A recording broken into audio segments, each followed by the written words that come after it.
छत्तीसगढ़ बना नंबर 1। प्यार और भरोसे के लिए शुक्रिया। हेडलाइंस प्रेजेंटेड बाय एक अनोखी खुशबू ब्लैकस्टोन अगरबत्ती।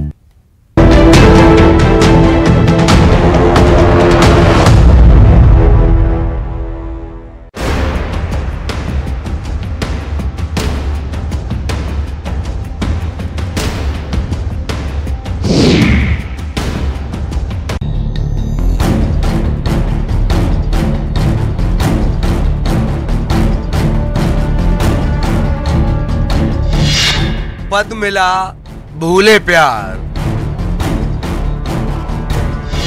स्वार्थ में बिखरे परिवार, बेवफाई वाली पढ़ाई, रिश्तों में दरार आई।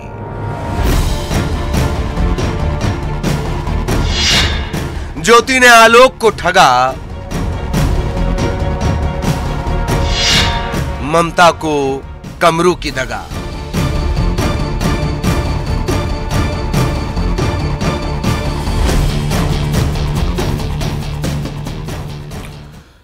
नमस्कार, बहुत स्वागत है आपका। मैं हूं आपके साथ सुमित शर्मा। बरेली की ज्योति मौर्य और आलोक मौर्य पर इन दिनों देश भर में बहस छिड़ी हुई है। पति ने जिसे पढ़ाया लिखाया, उस पत्नी ने अधिकारी बनने के बाद पाला बदल दिया। ऐसे में आरोप ज्योति मौर्य पर लग रहे हैं और ज्योति के बहाने हर महिला पर सवाल खड़े किए जा रहे हैं। बेटी पढ़ाओ पत्नी नहीं का नारा बुलंद किया जा रहा है। कई पतियों ने तो पत्नियों को पढ़ाना तक बंद भी कर दिया है। ये सोच कितनी सही है, इस पर आज कोई फैसला लें उससे पहले देवास की ममता बाई और कमरू की कहानी जानना भी बेहद जरूरी है। अपने पति को पढ़ाने के लिए ममता नौकरानी बनी, लेकिन पति जब पढ़ लिख कर अफसर बना तो उसे पत्नी मानने से ही इनकार कर दिया। रिपोर्ट देखें।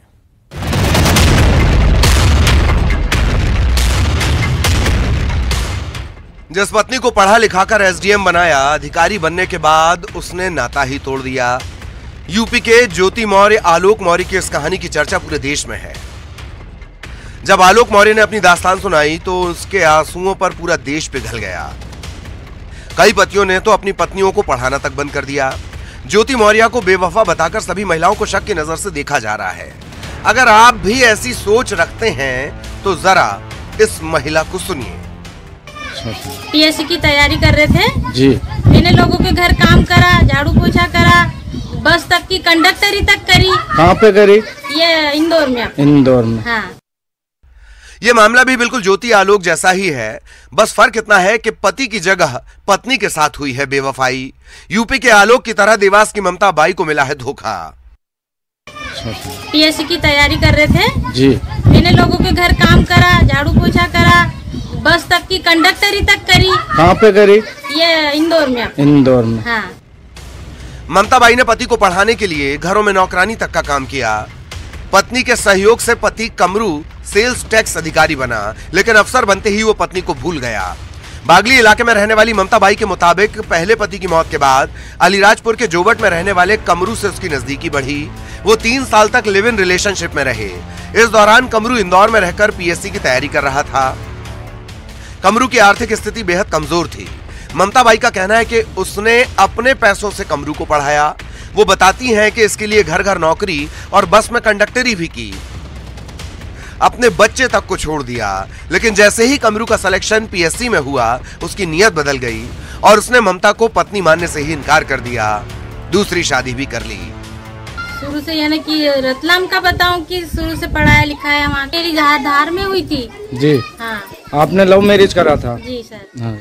इसके बाद क्या हुआ? उसके बाद लव मैरिज करके मेरे को उनके घर ले गए। हाँ। उनके घर ले जाने के बाद हम इंदौर आ गए। जी जी। इंदौर आने के बाद मैंने लोगों के घर झाड़ू पोछा बर्तन करा, स्कूलों में काम करा। जिससे लव मैरिज करा था वो कुछ नहीं करता था क्या? कुछ नहीं करते थे, पढ़ाई करते। बेरोजगार थे? बेरोजगार था। पढ़े लिखे थे? पढ़े लिखे थे, तैयारी कर रहे थे। पीएससी की तैयारी कर रहे थे जी। मैंने लोगों के घर काम करा, झाड़ू पोछा करा, बस तक की कंडक्टरी तक करी। जब एक बार ऐसा हुआ हमारे हाथापाई, इसको बाद नहीं रखू, तेरे को ये वो अनपढ़ है ऐसा करके मेरे को घर भेज दिया या मम्मी पापा के यहाँ भेज दिया। फिर मैंने एसडीओ साहब के यहाँ खाना बनाया, उनके यहाँ भी झाड़ू पोछा बर्तन करे। फिर उन्होंने मेरी मदद करी, उन्होंने हेल्प करी मेरी। फिर उन्होंने उसको थाने में बुलाया छोटा सा आवेदन देके, तो उन्होंने फिर मेरे को समझौता करके ले गए कि मैं तेरे को रखूंगा जीवन भर तक। 4 महीना बाद फिर वापस मेरे को छोड़ के भाग गए रतलाम। कि उधर ही लो मैरिज कर ले, हमको तो पता ही नहीं कि इन्हें लो मैरिज करी है। इन्हें उधर ही लो मैरिज कर ली और उधर जाने के बाद में फिर इनका भाई होना सब नाराज हो गए। इनका पिताजी ने तो बोले तुमने हमको पूछ के नहीं करा, तो ऐसे करके नहीं का कोई यहाँ का सहयोग नहीं मिल रहा। बेचारी क्या करो, हमारी लड़की बहुत परेशान है। ममता बाई का कहना है कि उन्होंने कोर्ट मैरिज की थी, लेकिन अधिकारी बनने के बाद कमरू ने साथ रहने से इनकार कर दिया। बागली न्यायालय में उनका मामला भी चल रहा है। ममता बाई ने बताया कि 12,000 रुपए प्रतिमाह भत्ता कमरू को देना था, जो कि लंबे समय से नहीं दिया गया। कमरू की पोस्टिंग रतलाम में है। यह भी बताया कि जब कमरू ने रिश्ता तोड़ा तो ममता जन सुनवाई में भी पहुंची थी और महिला बाल विकास विभाग की टीम ने समझौता कराते हुए उनकी शादी करवाई थी। बरेली के एसडीएम ज्योति मौर्य का मामला सुर्खियां बटोर रहा है। उसके पति आलोक मौर्य के आरोपों के बाद यह तक बहस छिड़ गई है कि पत्नी को पढ़ाना, आगे बढ़ाना कितना सही है। ऐसी सोच का जवाब है ममता कमरू का यह मामला। अगर ज्योति या कमरू ने बेवफाई की है, अगर उन पर लगे आरोप सच हैं, तो यह जाहिर है कि बेवफाई का महिला या पुरुष होने से कोई नाता नहीं। जिन रिश्तों का आधार प्यार होता है, वो पद या पोस्ट से बिगड़ते नहीं। वरुण राठौर, न्यूज़ 18, देवास। तो इसी खबर पर अधिक चर्चा करने के लिए सीधे हम रुक करेंगे इंदौर का। हमारे सहयोगी अरुण त्रिवेदी हमारे साथ जुड़ गए हैं लाइव। अरुण, बरेली में जो हुआ उससे कई महिलाओं पर सवाल खड़े हुए, लेकिन देवास में तो कहानी उल्टी हो गई।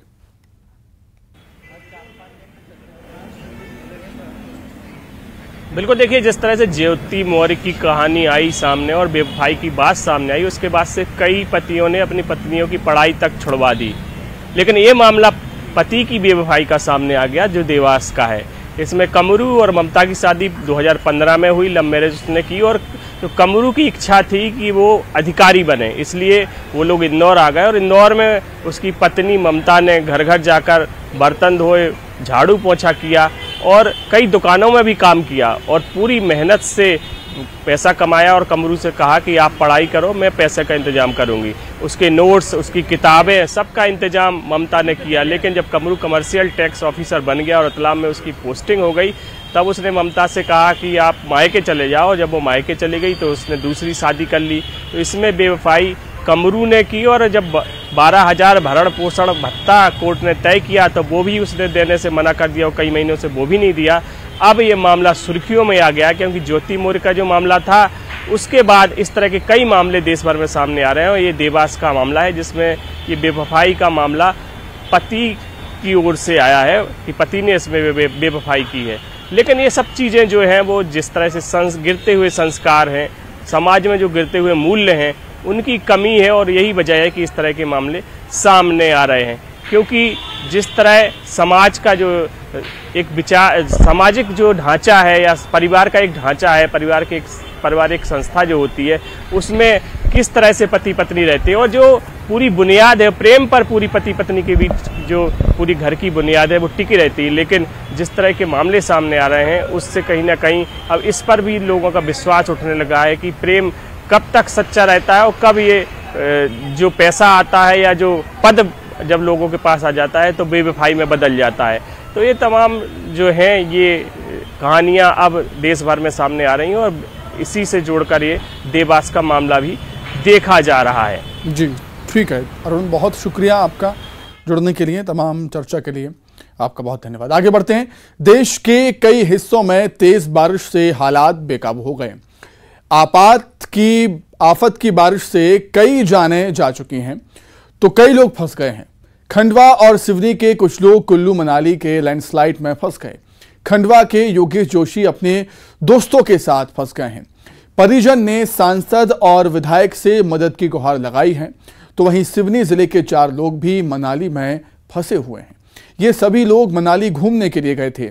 इन लोगों ने कल रात अपने परिजनों को बाढ़ में फंसे होने की जानकारी दी थी।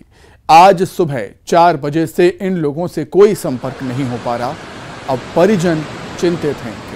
परिजन अब गुहार लगा रहे हैं कि सभी लोगों को सुरक्षित घरों तक पहुंचाया जाए और स्थानीय जनप्रतिनिधियों से परिजन गुहार लगा रहे हैं लोगों को सुरक्षित स्थानों पर सुरक्षित अपने घर पहुंचाने की मदद की गुहार परिजन लगा रहे हैं।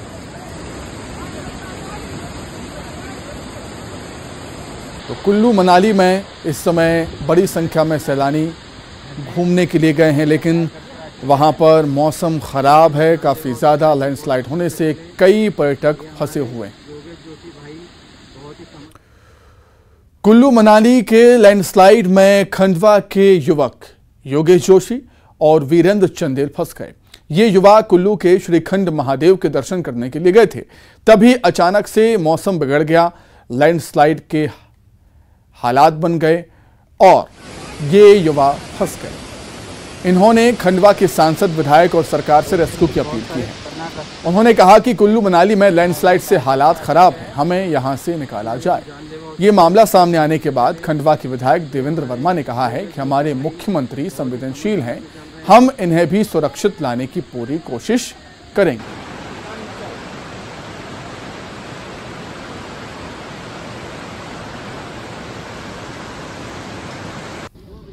ये आप देख सकते हैं, अब ये कठिन ट्रैक पार करने वाले हैं और इसे मैं भी पार करने वाला हूँ।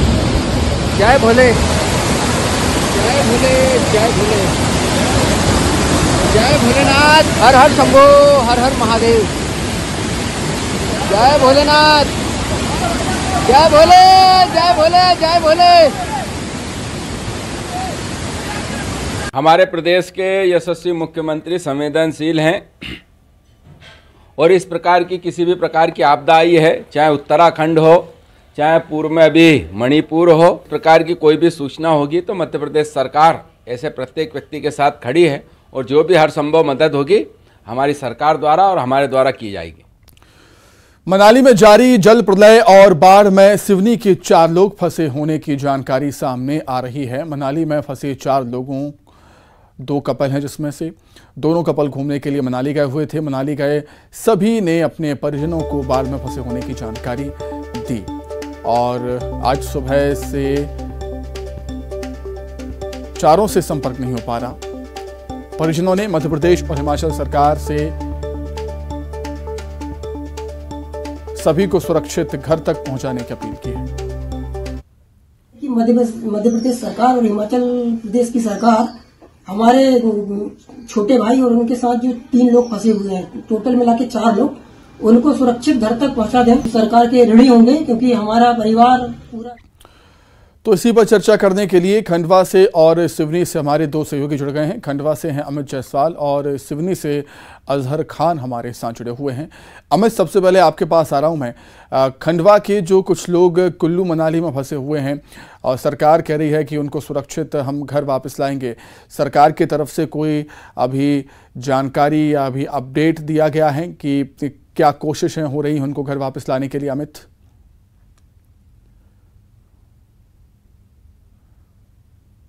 सुमित, मैं बता दूं कि खंडवा के योगेश और वीरेंद्र खंडवा से 4 तारीख को अपनी यात्रा की शुरुआत करते हैं। उनके साथ इंदौर के 5 लोग हैं और 2 लोग अन्य जगह के भी हैं। उनका कहना है कि 7 तारीख को उन्होंने जामगांव से श्रीखंड कैलाश की यात्रा को शुरुआत दी थी। उसके बाद मौसम में जो बदलाव आया तो वो इस मौसम में घिर गए।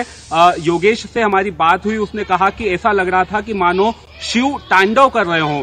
अपनी आंखों के सामने कई लाशों को उन्होंने देखा, वो डरे हुए हैं, सहमे हुए हैं। उनसे बात हुई है, हालांकि फिलहाल वो ऐसी जगह पर हैं जहां वो खुद को सुरक्षित मान रहे हैं, लेकिन उन्होंने ये कहा है कि यहाँ के जो विधायक हैं, सांसद हैं और सरकार है वो उनके रेस्क्यू के लिए प्रयास करे, क्योंकि उनका ये कहना है कि मध्य प्रदेश के कई लोग वहां फंसे हुए हो सकते हैं। हमारी खंडवा के विधायक देवेंद्र वर्मा से भी बात हुई, उन्होंने कहा कि सरकार संवेदनशील है। इसके पहले जितनी भी आपदाएं आई सरकार ने तत्काल एक्शन लिया और जो लोग फंसे थे उनका रेस्क्यू किया गया और सुरक्षित उन्हें वापस लाया गया। इस मामले में भी संवेदनशीलता दिखाई जाएगी। मुख्यमंत्री से बात करेंगे और जो भी फंसे हुए लोग हैं, अमित मैं आपके पास लौटूंगा। सिवनी का रुख कर लेते हैं। अजहर खान हमारे साथ जुड़े हुए हैं। अजहर, जहां तक मैं समझ पा रहा हूं आप उनके घर पर मौजूद हैं जो लोग कुल्लू मनाली में फंसे हुए हैं। आप उनसे बातचीत कीजिए, जानिए कि सरकार की तरफ से कोई रिस्पांस अभी तक आया, जो लोग फंसे हुए हैं उनके बारे में कोई जानकारी सरकार दे रही है परिवार वालों को। अजहर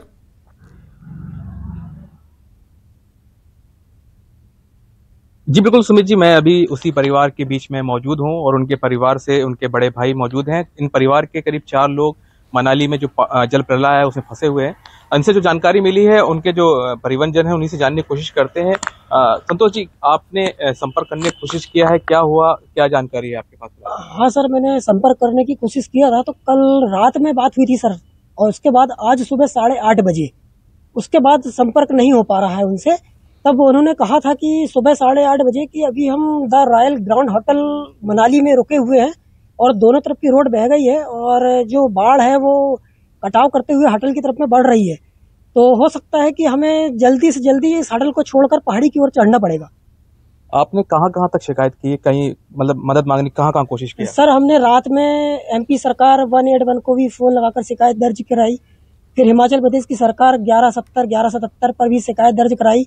वहां से DSP सर का फोन भी आया था, तो उन्होंने भी हमें बोला कि आपकी शिकायत को दर्ज करके आगे फॉरवर्ड कर दिया गया है।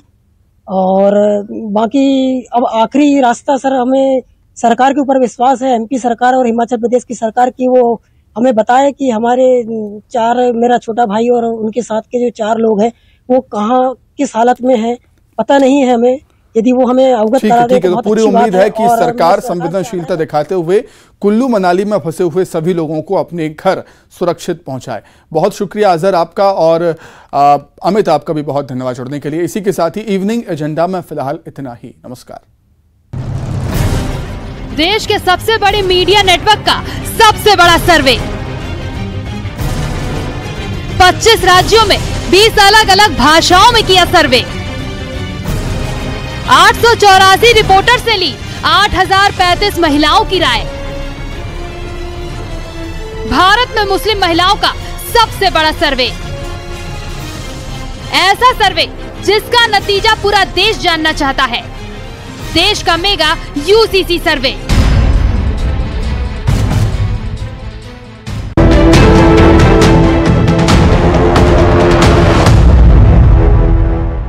Headlines presented by Pet Safa आयुर्वेदिक चूर्ण, पेट सफा तो हर रोग दफा।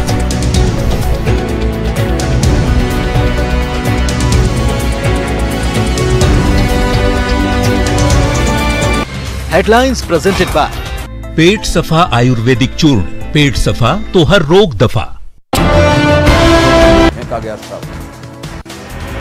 यूपी ATS ने गोरखपुर में ISIS के संदिग्ध आतंकी मोहम्मद तारिक अतहर को किया गिरफ्तार। ATS ने तारिक का किया जिहादी विचारधारा पर मॉड्यूल तैयार करने का दावा। दिल्ली में कुछ घंटों की बारिश ने खोली पोल, पौष इलाकों में सांसदों के आवास भी डूबे। LG ने प्रशासन को जल जमाव से निपटने के दिए निर्देश। राजमाता देवेंद्र कुमारी सिंहदेव मेडिकल कॉलेज का लोकार्पण, CM Bhupesh Baghel, deputy CM TS Singhdeo ने किया वर्चुअली उद्घाटन। सरगुजा संभाग के लोगों को मिलेगी बेहतर स्वास्थ्य सुविधा। PM के मंच पर छत्तीसगढ़ महतारी की तस्वीर पर CM भूपेश बघेल का बयान, अभी छत्तीसगढ़ ही में ही बोलेंगे, वोट जो बटोरना है। डिप्टी CM TS सिंहदेव ने बीजेपी पर साधा निशाना, कहा हम लोग आज नई पिक्चर कर रहे हैं लॉन्च। बीजेपी के जय वीरू की जोड़ी वाले बयान पर किया पलटवार। छत्तीसगढ़ महतारी पर गरमाई सियासत, पूर्व मंत्री केदार कश्यप का बयान, कांग्रेस प्रदेश के लोगों के साथ करती रही है अन्याय और शोषण। दुर्ग में आरक्षक से मारपीट पर आरोपी गिरफ्तार, मामूली विवाद पर आरोपियों ने की थी मारपीट। गिरफ्तार आरोपियों में 2 भाई और उनकी मां शामिल। गुना में लाडली बहना सम्मेलन में शामिल हुए CM 134 करोड़ से ज्यादा के विकास कार्यों की दी सौगात, कांग्रेस पर जमकर किया प्रहार। सीधी कांड पर VD शर्मा का सबसे बड़ा दावा, न्यूज 18 से बोले कमलनाथ सरकार के समय का है ये वीडियो, कांग्रेस से फैला रहे भ्रम और झूठ। ग्वालियर के डबरा मामले पर गृह मंत्री नरोत्तम मिश्रा का बयान, दोषियों को किसी भी कीमत पर नहीं बख्शेंगे। मामला कर लिया गया है दर्ज, बाकी दोषियों को जल्द से जल्द करेंगे गिरफ्तार। डबरा की घटना